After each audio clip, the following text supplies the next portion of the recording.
hosting it. I know that for sure. But thank you for the welcome. I'm happy to be here, man. That's Yeah, what I man. should have said, yeah? Yeah. Thanks for having me. Yeah, man. So Darrion Narine, guys. If y'all don't know him, you're living under a rock.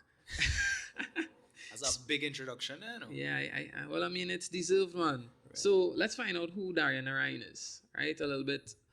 Who are you? What drives you? What are you doing now? Sure thing. So basically, SX4 Suzuki drives me. Right. From place to Now, on a serious note, so my name is Darrion Theatrix Narine. So Theatrix is actually my stage name as well, right? Is that your real middle name? No. Okay, just making sure. That's my stage name. That's my sobriquet, right? I go by. So I do several things, and I ventured into several things. One of the things I was always very keen about was exploring different avenues and different places and different spaces, because I was always just a very curious individual. So I always liked and enjoyed entering into those different spaces and places. So I've done quite a few things under the sun, not the rising sun, because I'm not politically affiliated in any way, right? So I just want to put out that disclaimer immediately, yeah?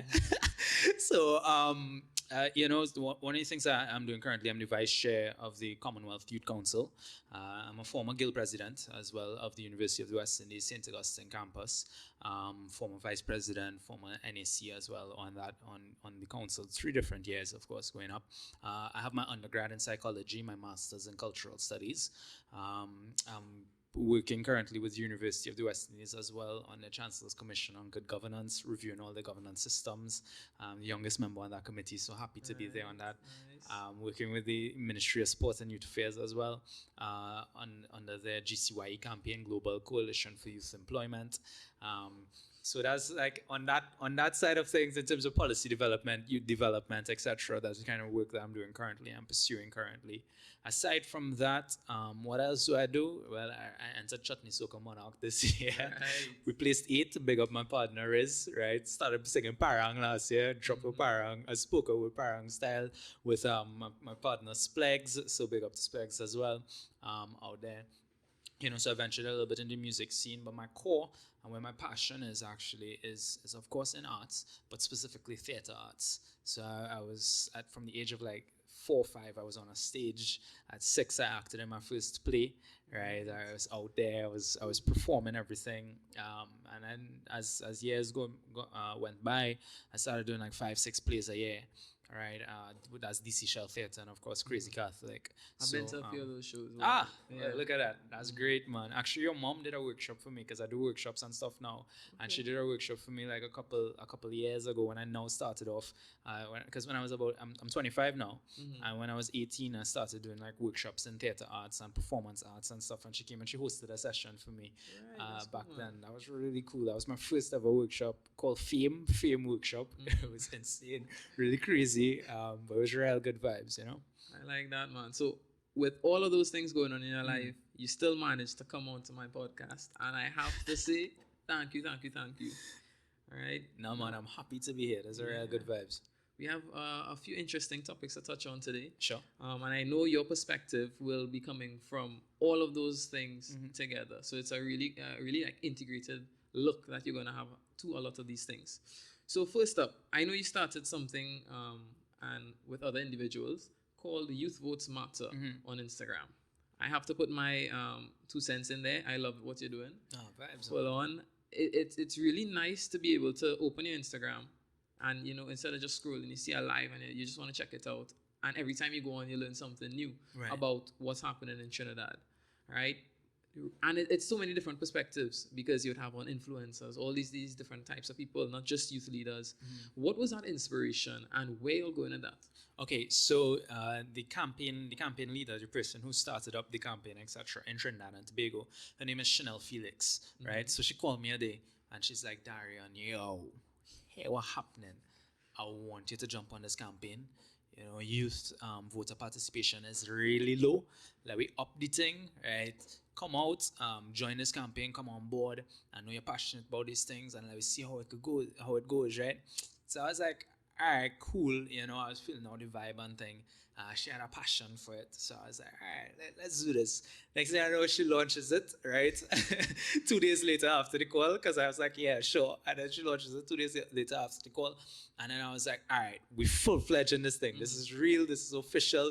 We're going full-fledged ahead.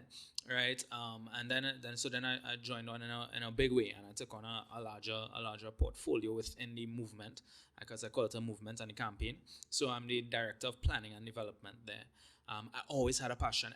Anybody who knows me, I always have a passion for trying to, solve the problem of youth apathy in terms of political participation. Because one of the things that we see is that we have a large youth voter population, but out of that percentage that comes out to vote, there's only a very small percentage out of that percentage that is eligible to vote, is able to come out and or takes the initiative to come out and actually vote. And I saw that as being a very serious issue. In addition to that, you have a lot of youth as well who are generally very apathetic, generally very avoidant of the political scheme and Interest political scene. Sure. They're just like, you know what? I'm not on that. Politics is a bad thing. Politics is a negative thing. People, and we have a problem in society that I think stems from the family. Right, has been going on for generations and generations, and that's the fact that very often people's parents tell them, don't speak about politics, don't speak about religion, and don't speak about race. And if you watch all the world's problems right now, they're around politics, religion, and race. My favorite 3 topics. And that's such a big issue, Luke, because when you tell people don't speak about these things, or don't engage in this, or don't engage in that, then people don't know how to, and people don't know how to express themselves when they're talking about it, right? And then you end up with situations like the Black Lives Matter movement, which comes about, right, because people are feeling as if their voice are not heard, but that's because we don't have the discussions in the safe spaces. So because everybody's always avoiding the discussions in the safe spaces, so obviously you're going to expect people who are marginalized, etc., to come out of that shell, to make sure they shout loud for everybody to hear. And that's the only way that you get attention to issues. And only now we're starting to have the discussions because of things like that, which I see as being very problematic. So parents, if whoever parents watching this podcast, we need to a lot do. All right, great. But we need to stop telling our children, stop talking about politics, religion, and race. And instead, we need to show them the appropriate ways and the proper ways to talk about politics, religion, and race. Bringing it back to your initial question, which was what was the passion behind this? So because of that passion that I have, etc., around those things, I wanted to really get involved with the campaign in a big way. Chanel has such a passion. The other director, Alea, as well, has such a passion. I was really happy that it was a female-led campaign as well, right? Because I feel as if that's another thing, gender within politics and gender representation within politics, and also gender involvement within politics. Very often you hear, and I was doing a live earlier with an IG influencer, and she stated, very often you hear the ideology or the concept that women are meant to be seen and not heard, and we see that permeating our society and our culture as well. So I was really happy that it was a female-led campaign, and I came on board strong. I had a passion for that, for really solving these issues around the apathy of youth, and for them to get more engaged, and we're here now. Nice. So we kind of saw the same sort of problems, these conversations not being had. So that is actually the inspiration for this podcast. So I've had on musicians or music fanatics, Dion. I would have had on an activist recently, a really great friend of mine. And I want to expand the conversation, have youths not only having the conversation, but seeing a way to have it. It's not all about the shouting, my opinion greater than yours. It's all about, let's find this middle ground, because the middle ground is oftentimes like invisible to a lot of people.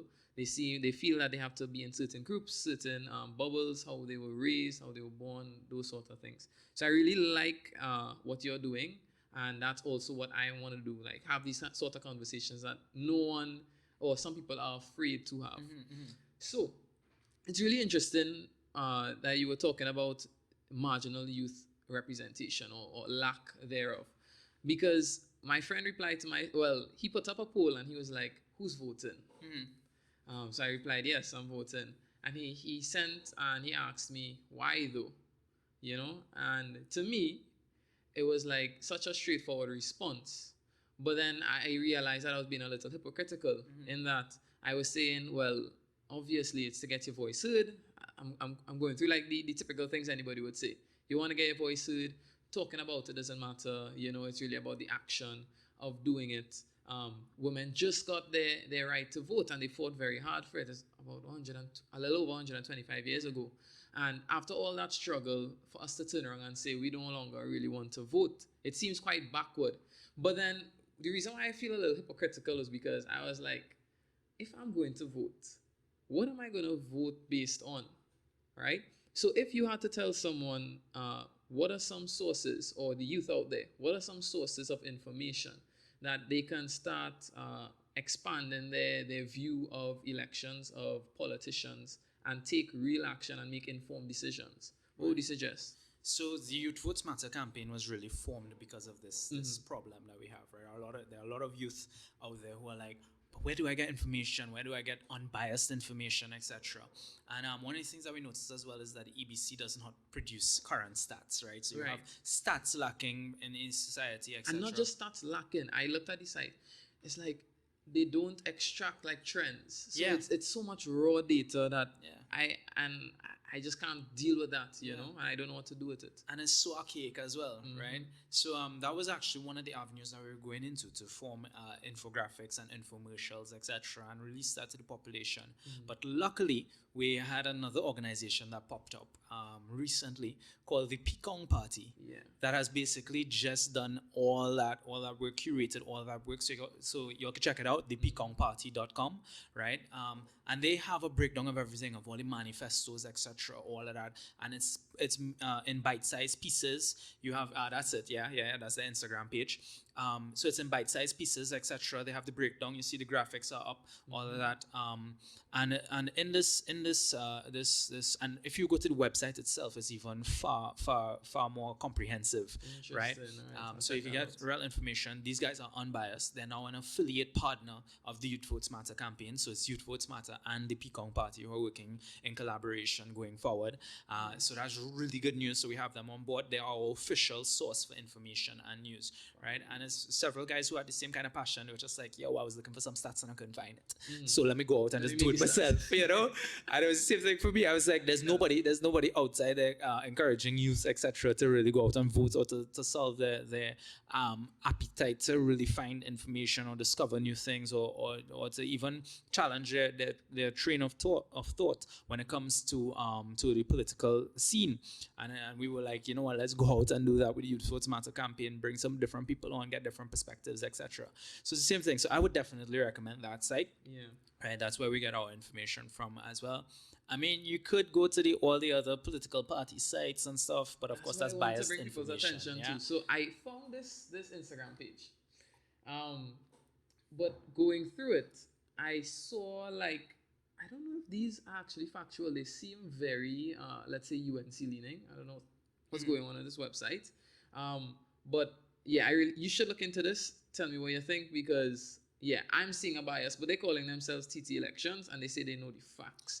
Right. So just beware of biases behind information and false information. So is there a way that you think that you can sort of like check for those biases? Maybe if you see, so for me, what I would do, I'll check all the posts, and if they point toward benefiting one party in particular, that's when red flags will go up for me. But Pekong Party, they seem to be, dead center as far as that's possible. So one of the things to note is that Youth Votes Matter is actually supported by the Commonwealth, right? So it's external organizations that are supporting or in support and have lent their voice and their support to the campaign, right? I myself am I'm the Vice Chair Inclusion and Engagement on the Commonwealth Youth Council, as I mentioned. These are all unbiased organizations that really have nothing to do with the TT elections, right? We deal with the Commonwealth as a whole, all 54 countries within the Commonwealth, right? So one of the things to note is just who are the affiliate partners of all these different sites that are coming up, or who are the support groups for all these different sites that are coming up. Because to me, if you're looking towards or leaning towards the validity of a site, they should have some kind of support or backing from organizations that are also, non-biased. So first we have the Guild of Students behind us as well. UWI Guild of Students. We have Caribbean Regional Youth Council, which has signed up as well. And on our campaign as well, we have several non-nationals to also hold us more accountable. So they have no interest in the elections whatsoever. What we're doing is cross comparison between all the Caribbean elections. So all the CARICOM elections, we're doing cross comparisons, etc. Because this is not the youth votes matter, although it starts here, right? It stems from an idea as well that we had with our Vote Like a Boss campaign under the Commonwealth Youth Council that was run off in Africa, right? And the idea is to run the same kind of campaign within the Caribbean region, within CARICOM region. So Trinidad and Tobago is really just the start for us. We are looking to go into the Jamaican election, into the St. Kitts and Nevis election, St. Lucia election, and all the other elections that come up in the next year or so. Right. So this is just really the testing ground. This Youth Votes Matter in Trinidad and Tobago is just a testing ground or format that we're going to have. And once we establish our format, we're going to send it out. But bringing it back again to your main question, I would say just check who the affiliate partners are and always find out who the people are behind the page, because you're going to have people who are going to be putting up information, but from time an organization or a certain page does not show who are the people sharing the information, that is an immediate red flag. That means they're trying to hide something, right? Interesting. So yeah, that's good information for those out there looking for a little information, to make more informed decisions. There's something there with the Commonwealth that I want to talk about later on, but since we're here, right? We'll run at it. The Commonwealth, whenever I think of Caribbean integration, I think of like CARICOM, CSME, those kind of things that we learned in Caribbean Studies class. But recently, I've seen the work of the CARICOM in a more real way. So I knew you were on the Youth Commission. I saw you holding, what is it? Mace. Like the mace for the Queen. Yeah. Amazing. That's so precious. Yeah. And so I actually met two other people in like recent months who are on the Commonwealth and are amazing people looking to do some serious things out there. But that's on the Commonwealth at large, not really the Youth Commission. So guys like Pierce Robinson, I sat in for a talk from Louise Franceschi as well. But Pierce is actually on the Youth Council. Really? Yeah. Interesting. He's on the committee of the chair for the council. Oh, nice man. I really hope to have a conversation with him soon. Great. Pierce is a good guy to talk to. Yeah, he's really interested, doing a lot of things out there. Introduced from one of my friends who's studying in England right now, and who knows him. We had a conversation about like everyday things like scholarship, youth development, and he seems really passionate. Right. And individuals like that, all involved in the same organization, it's kind of like I can't really ignore it for too long. Yeah. And I was also going to get the opportunity to go to one of the talks there. I think they were going to have it in the South, San Fernando or something, before COVID struck. So yeah, definitely, guys, look into the Commonwealth a little bit. Personally, that's of interest to me as well. So if afterwards or whatever, we could talk about that a little more. But what in particular, other than this sort of election scheme, is the Commonwealth doing for Caribbean integration in particular? Okay, so you have to remember that the Commonwealth itself is broken up into sections. So you have like Africa, Asia, Pacific, and then North America and the Caribbean. Right. So so for the definition of what the Commonwealth is, it's all old British colonies, including Britain as well. Yeah, including the UK. Well, technically it is that, but recently they've also added in new countries that weren't former British colonies as well. So you can apply to be part of the Commonwealth if you weren't a former British colony. Now there are a lot of issues behind that people tend to express as well, right? Because people are saying, there's a slavery party. That's the first thing that people tend to say, speaking candidly, right? But there are also a lot of benefits that come to the forefront when we examine all these people who have a shared experience coming into the same area or the same space and the same place. Because of that, we see common trends between different areas, different parts of the world that can also be applied to the Caribbean, which is quite interesting, quite intriguing, right? Because when you look at things in Asia, when you look at things in Africa, of course, specifically in Trinidad and Tobago, you can see how these different cultures have assimilated into our own culture. Say, you know that most of the Indian population came out of the Bhojpuri region in India. So you have them. In fact, we learned today. Right? So you have all of them coming in there, but when you look at those areas in India currently, you could actually trace back some of the cultural similarities, etc., that exist there. It's really fascinating stuff. Even in the Pacific, with their push in terms of climate change, etc., you can see how similar it is to our Caribbean experience, because they have a lot of the same issues in terms of around the blue economy and keeping the oceans clean and moving along those lines, right? Which are things that we have within the Caribbean as well. It's not the Commonwealth's duty to push for more integration in the Caribbean. Okay. Yeah. What they can do is make recommendations and send policy suggestions, etc. All those things. Yeah. But really and truly, because we have such a strong regional organization already, CARICOM, it is more for them to push for the regional integration. Exactly. Okay. So I think the onus is a lot more on CARICOM to really push and try to maintain those relations that exist within the Caribbean, and maintain the business structures that we have, the relations that we have, and really enter into deeper analysis and stats as well, right? To show us the different trends, because I believe in stats so much, I believe in trends so much, so we can have a full understanding of where we've been and where we're going. Right, the Commonwealth can only do so much, because it's at the end of the day, they're supposed to be holding all the countries together, right, and bring them together for those discussions, etc. And it has benefited. We've had a lot of trade happening between the different countries because of these Commonwealth meetings, all of that. Mm-hmm. I find that really interesting. One of the things that I was told about Commonwealth that makes it, let's say, very effective is the idea that each country is given that the respect that they deserve. Mm-hmm. There's a little to no sort of bullying going on. Yeah. Right? Which I think is fascinating. So every country, regardless of size, has an equal say in the Commonwealth. You have an equal vote. Yeah. So even the smallest countries like Nauru, who only has like 10,000 people, or Montserrat 5,000 people, they have just as equal a say as India with 1 billion people. Jeez. Yeah. That's interesting, man. All right, so I want to shift back a little bit to talk about our politics, what's going on. A lot of the times, one of people's reasons for not voting is, I'll say my reason. So let me give a little background in my family and elections.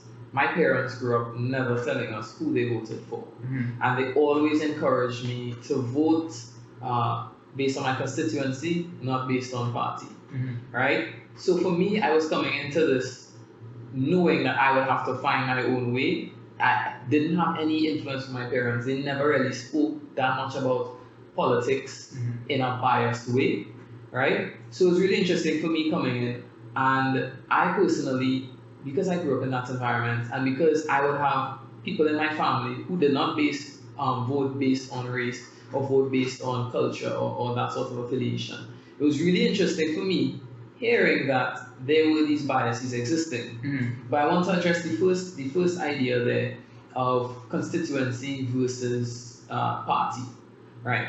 What would you recommend for people going into that? Should they vote party? Should they vote constituency? Or is voting constituency, from what I've been hearing, it's kind of not worth it, I guess. Mm-hmm. Because you always want the party.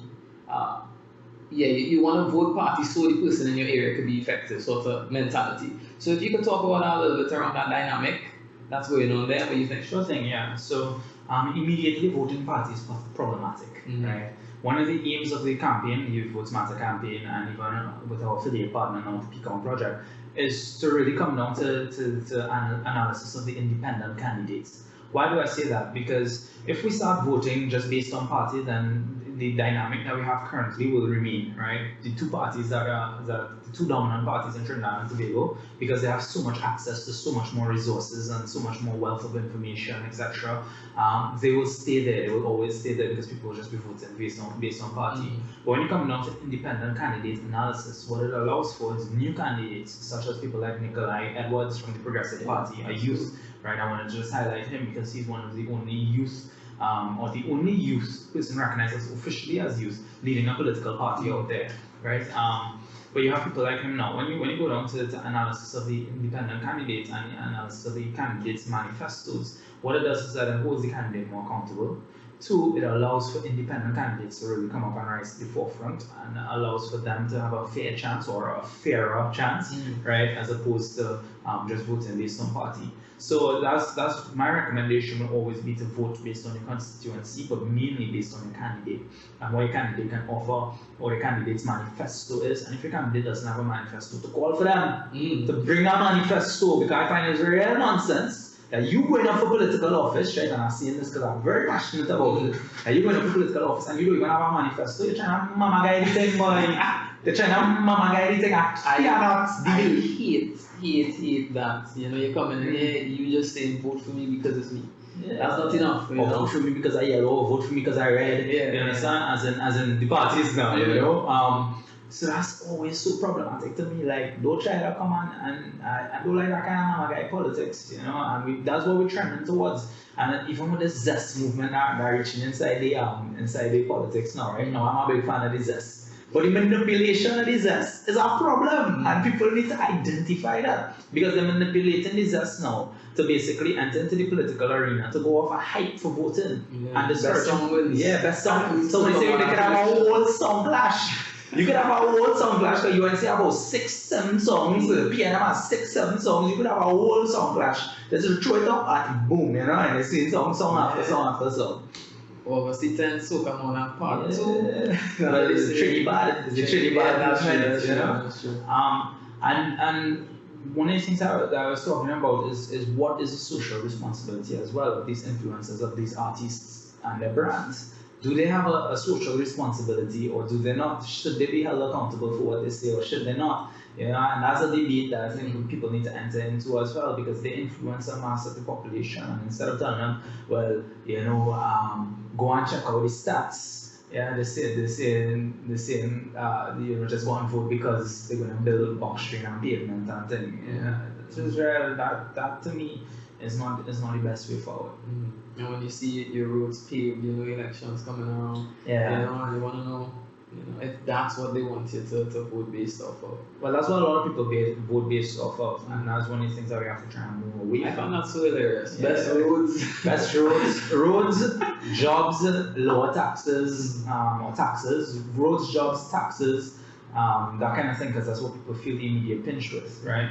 And you can't really fault people for that. I'm going to tell you why. Well, you can't really fault people who exist in certain conditions, right? Because we exist in a place of privilege, right? Just the fact that you could do a podcast is a privilege in itself, yeah? And we need to identify our privileges within Trinidad and Tobago, and different people have different privileges. For somebody who's earning $3,000 and has to feed a family of 5, of course, if they're just going to lower taxes, you're not thinking about the wider country spectrum or the wider country as a whole. You're just thinking about you being able to survive on a day-to-day, right? You're thinking about how I'm going to be able to feed my family if this VAT goes up. You understand? Then food is going to be even more expensive, and how I'm going to survive.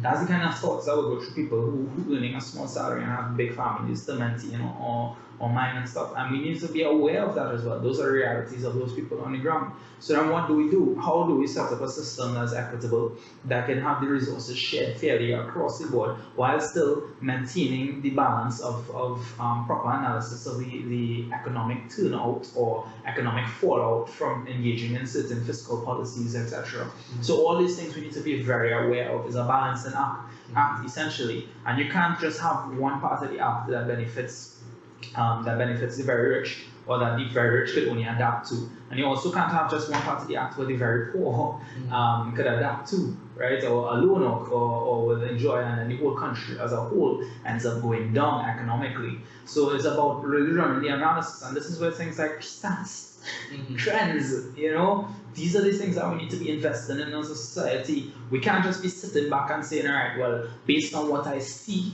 or based on what he say, or what he say, or what she say, that's what we're going to go with. No, you need proper stats, you need proper information, you need proper access to information and all these things, so that we can really put it out there and make informed decisions instead of these, you know, by the way kind of decisions that sometimes people be making, promises. Yeah, I find all of those things really interesting, and it really shows how complicated the system is, and why your vote needs to be given a lot of thought, right? I mean, if, as you said, we exist in a place of privilege, certain policies may be more attractive to us as compared to someone in other conditions.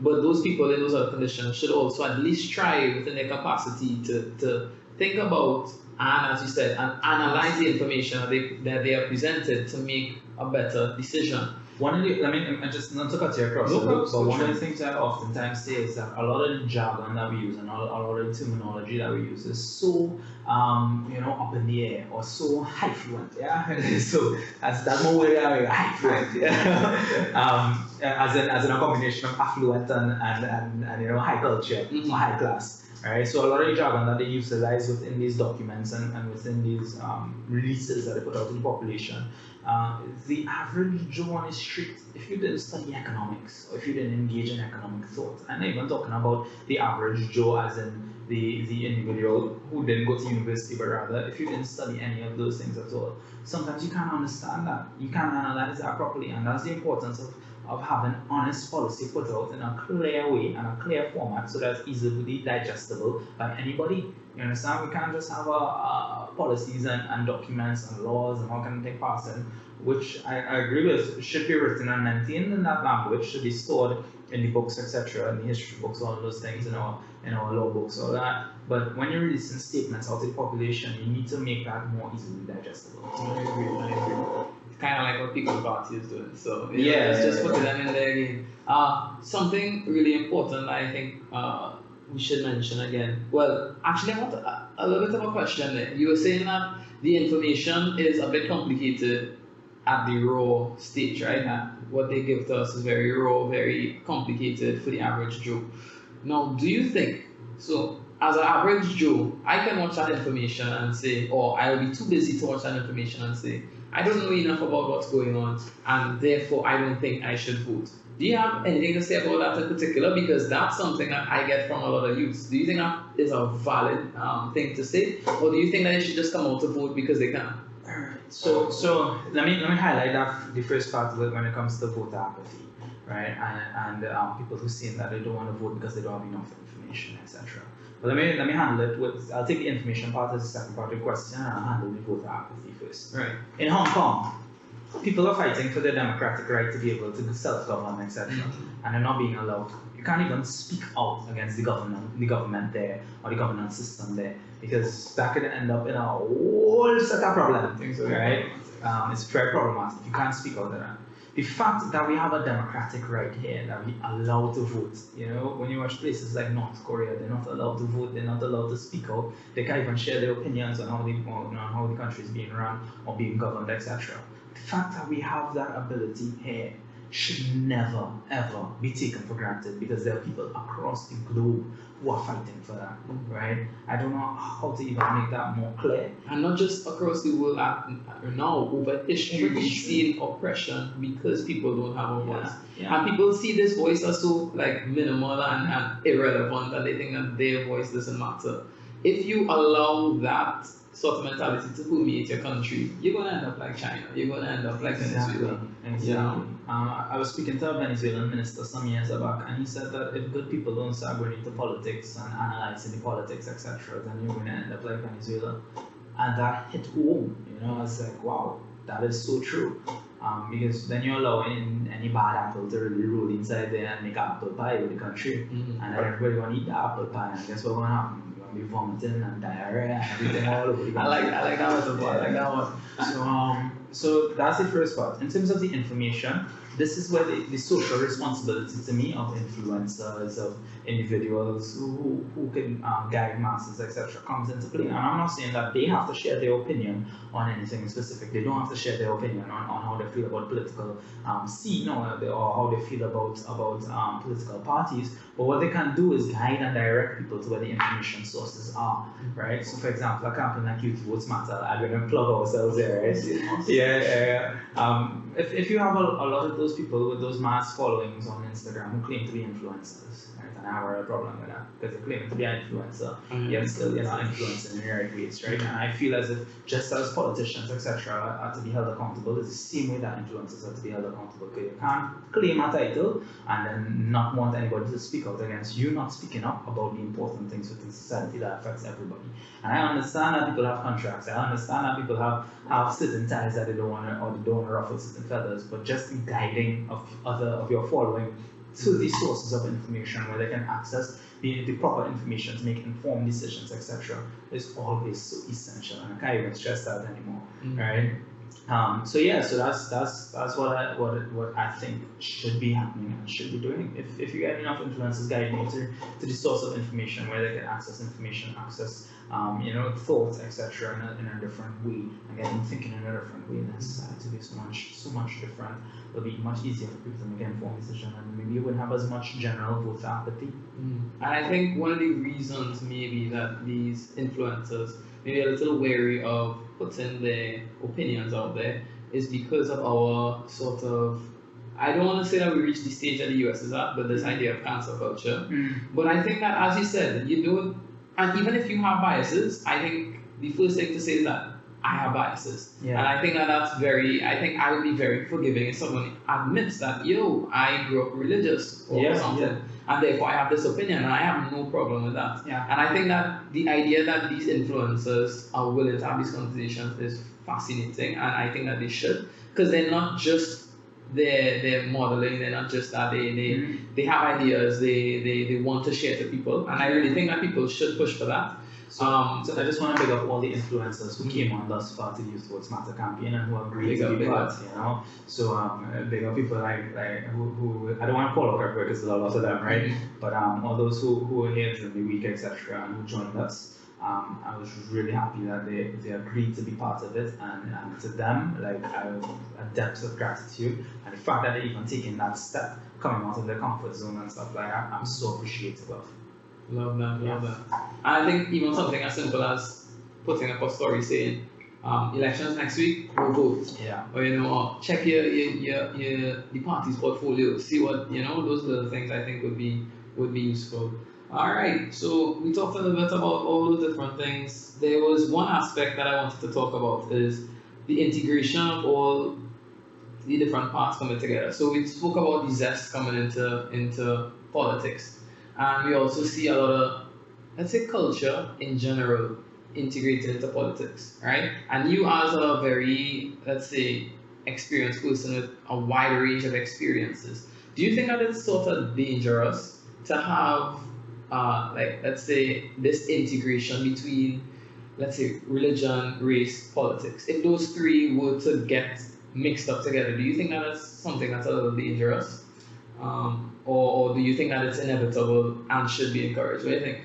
Religion, race, and politics mixed up together, and I think that should be encouraged. Yeah, so here's how I'm going. Let me hear you. As in, we see, first of all, it's very evident, or at least as I said, I kind of grew into learning about this, that culture and politics sort of get mixed together in the first place. Where we will see the Indian-Black divide, which I didn't see growing up, and I still think is a little over-exaggerated, but as something else.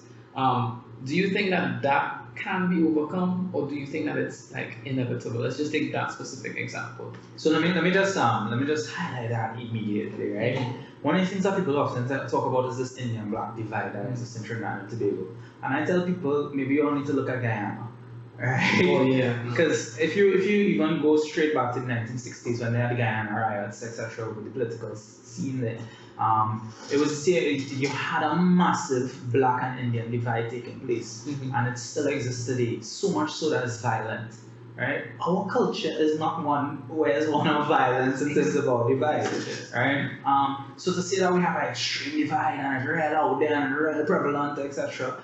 I literally saw a motorcade the other day. UNC people and PNM people in the motorcade. Now we're no mask, that's a whole separate other discussion, right? But in the motorcade, look, lining, chipping, vibing, both of them waving flag alongside each other, peacock passing, normal. I love that. And in other countries, in Jamaica, that would never happen. You feel they can be in such close proximity, etc. In Guyana, that can never happen. In Trinidad and Tobago, we are happy people. We is, and I say is, because I wanna stress my local twang. We is a happy people, right? We are very happy, very, very happy people, and there is an appreciation for different cultures there. Now, does that mean that we don't have our issues? No, it does not mean that. We have a lot. We still have a lot of things that we need to deal with. But to say that is very out there or very outright one, no, I don't think that is as overtly expressed as in other areas. It might be covert racism, right? It might be prejudices, yeah, which I see most of them, a lot of prejudice taking place. But to say that is even so extreme or so much out there, you have a lot of mixing happening in all the parties when you watch their political makeup and the political structures, etc. So this idea or this notion that it's just one party is a black party and one party is an Indian party and all that.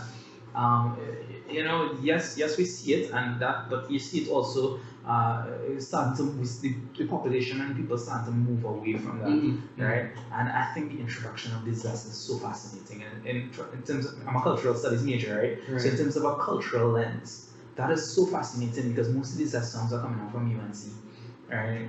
Interesting. From these artists, etc., who are predominantly speaking on behalf of a black population, or what they think they're predominantly speaking on behalf of a black population. But and I know, look, and this is something that people would not see. That when we go parties, it's Zest and it's Trinidad playing in the parties, right? And those parties are very mixed, and you can see a white boy jumping up. Oh, yeah, the same Trinidad singing every single exactly all those kind of things, right?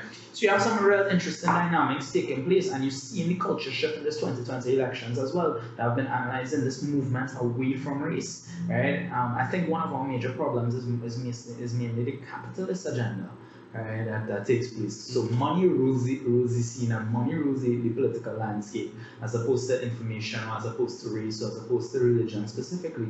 So whoever has the most money and could pump things behind certain campaign ideas or certain campaign pledges is what you see coming to the forefront now.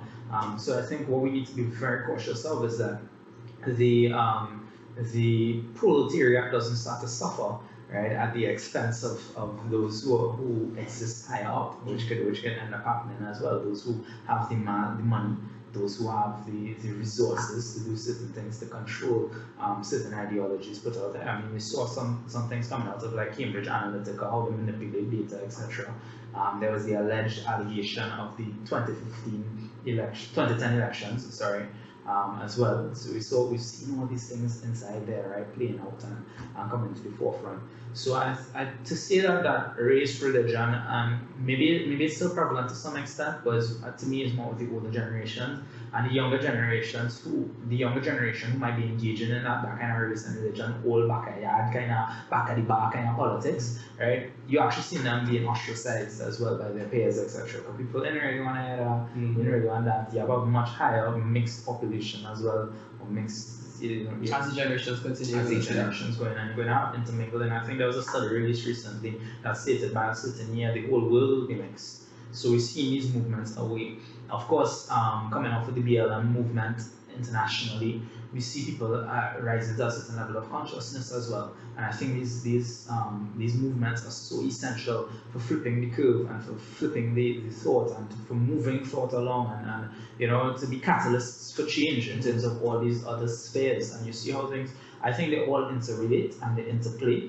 But the only way to really solve the problem completely, I don't think it's as bad in Trinidad and Tobago as I said, but the only way to solve the problem completely is through more exposure, through more information, and through more dissemination of information as well, through more consciousness. That's the only way. More interactions, the more experiences you have with people who are the other or who they deem the other, right, is the better that is going to be in terms of our progress as a society. I agree fully. Because personally, and as I said, I still find it a bit exaggerated that there's this racial divide.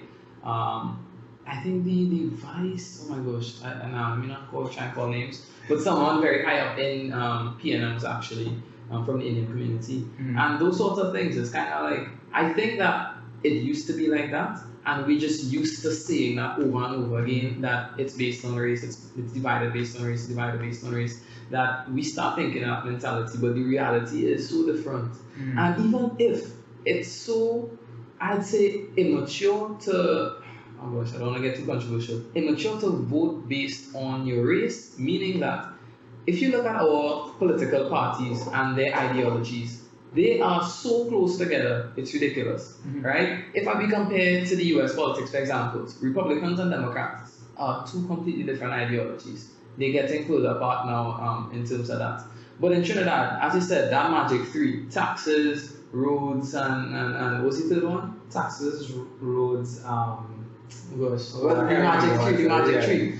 But taxes, roads are the big ones. Yeah, they all offer and those jobs, two things, jobs, and jobs. taxes, roads, and jobs. They all offer those three things, Yeah. just with different numbers, like basically every election cycle. And for people to point out, I'd say some huge divide between the parties, I think causes more harm than good. But I think Trinidad is the solution to a lot of the problems the world is having. With respect, as you said, the exposure, the consciousness, you're not going to see people like Trinidad with the sort of exposure that we get. And as I said, it's a privilege to be in this country. It is a privilege. Like, bro, in Commonwealth, when I have to break down all the different realities of people that are in different countries, you realize how much of a privilege it is to be in Trinidad and Tobago, and how much things we have that we take for granted. Free healthcare, free education. That is crazy. That's not offered anywhere else. In very few places across the globe, even in the Caribbean context, nowhere else in the Caribbean really offers that. You have to pay for your healthcare in America. You have to pay for your education, and it's really extremely expensive. And we take these things for granted, but because of it, we've seen the progress of our society as well. They have access to the information. We see how the free education system is really benefiting our society, and people should not take that for granted. Of course, we have real work to do with our secondary school systems and our primary school systems. For sure.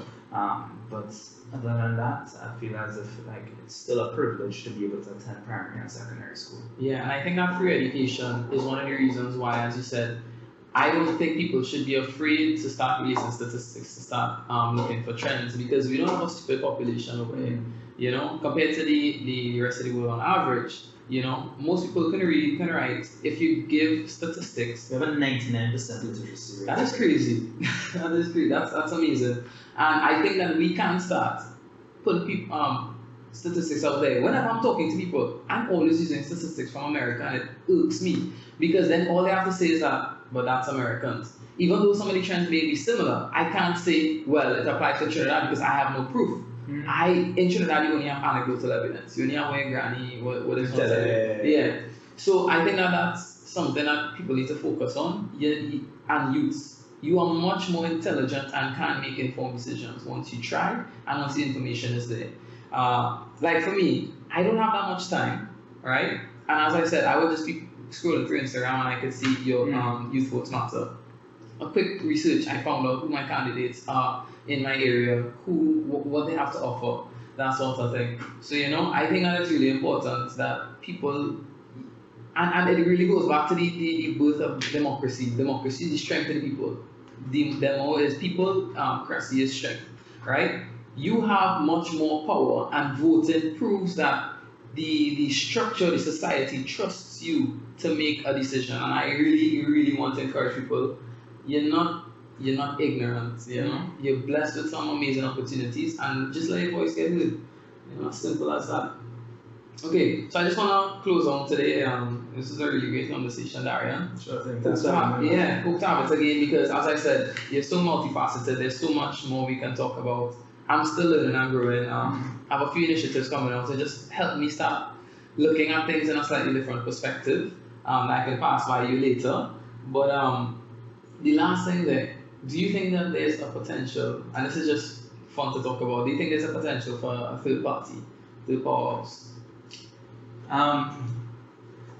There is a potential, right? There is the potential, of course, within any society, within any context, there is the potential for anything to happen, right? It is possible. The plausibility of it is the question that we need to ask. I think this 2020 election will give us more of an insight into what's possible out there. We have some very interesting candidates who are not from the traditional PNM or UNC, growing up in marginal seats. So I mentioned Nikolai and Santana in the West, but as well, one that's a lot more heated right now, and there's a lot more contestation, is of course the Tobago seat with Watson Duke, right, and Ayanna Webster Roy. So that is an interesting thing to keep an eye on, right? Because it shows the dynamics within Tobago, and Tobago's culture is much different to Trinidad's culture. So we're watching these marginal seats, we're watching the candidates who are going up there, the new parties that are emerging. You have Jack Warner as well in Lopino Bonnet. Right? He's going up as well. Yeah, he says something. Yeah, he's back in. So you have some interesting things going on there. So I definitely feel that is very possible for a new party to come to the forefront. But they're going to need the backing, and they're going to need resources to really mobilize on the ground, etc. I think if they possibly have like a lot more active youth in terms of analyzing the political scene and the political scenario right now. And why I focus so much on the youth is because they're going to be the old people in 20 years, right? So the mature people in 20 years, not the old, but the mature people in 20 years, and they're going to be the ones who are keeping up the economy, etc. So if you start getting them involved from now, I think within the next couple of years we can really see a dynamic change in terms of independent candidates coming out to contest elections and new third party emerging as well. When you run the analysis of COP, when they ran, right, they amassed something like 140 something thousand votes, which was crazy for a new party that emerged. Of course, they joined with the UNC afterwards and came with People's Partnership, and then now we don't hear about COP again, really. They only have like 3 candidates or something, But what I'm saying is that so many people believed in their vision at that point in time when they first emerged. So many people were on board with them, and I think that was the 2010 election, right? And that was so interesting, so amazing that they came out and they were able to get so much votes, to get so much people behind them, etc. So I feel as if like we just need a party to really stick it out and to really be out there and be trying to challenge the status quo and make sure that they amass the resources and make sure that they work the ground and the communities, because the interaction with the grassroots is so essential. Amen to that. Now, I want to put in my 2 cents on that. I see a few problems with a new party emerging, and one of it has to do with what I mentioned before, the lack of differences in ideology.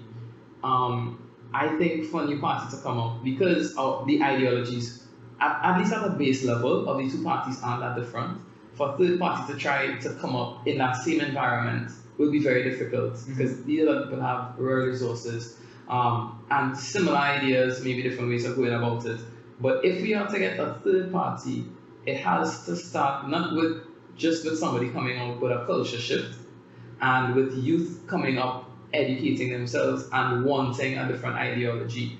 Because some people are just satisfied with who could give them the best offer, for a new party to come out, the entire population needs to be shifted to think, are we as a society functioning in the right way? And it needs to go like deeper than what's being offered to us right now.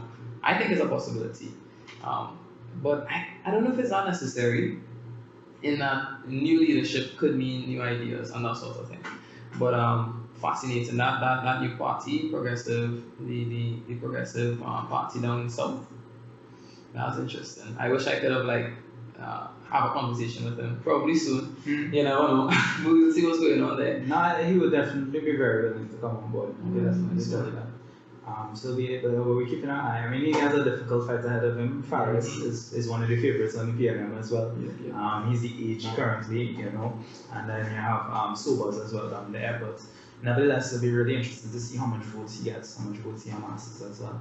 One of the issues that he has is that he has a lot of sporadic following and influence as well. So you have a lot of youth in other areas who can't vote for him. Exactly. Yeah, but who would have voted for him? So all these things, and he's the only politician in Trinidad to be able to blue tick on Facebook. So I find that to be extremely fascinating as well. So big up Nikolai. I wish him all the best and stuff in his election down there. And I wish all the candidates all the best, and just a reminder for them to put their best foot forward and to know that after elections, whoever is elected into office, I come in to challenge all them. Say no more. I want to see all the policy. I want to see what if you're holding steadfast to your manifesto, etc. I want to see people on things like this. Like if you could have a conversation with the president or the prime minister, I think those kind of things would be extremely interesting. Yeah. But I think Major Penny actually had a little sit down with the Prime Minister. Yeah, recently. Yeah. I haven't listened to the entire thing yet, but I think that'll be interesting, man. Yeah, I don't know when this live is gonna go live. Monday. Okay. Well, we actually have Penny on tonight as well. Say no more. I'll be tuning in. Conversation with her. You know, Major Penny, he's doing things there too. Anyway, so we'll end it off there. Darrion, again, thanks for coming on. Thanks for having me, man. Yeah, man, and all the best in all the future endeavors. Yeah, for sure. Hopefully next time I can come and sing a little shot, a little parang or something. Yeah, you can sing anything, man. Yeah, I don't know. Yeah, we saw you all at the Children's Association. Yes. We came on right after you. Okay, guys. Param is my thing. Yeah. So yeah, actually, up in Param too. Vibes, yeah, we're from Param, man. Param is the second greatest genre in Trinidad. I just put that out there. Good vibes. Thanks a lot, Luke. Thanks a lot for having me, man. Hey, brother. Yeah, so that's it there. Vibes. Yeah.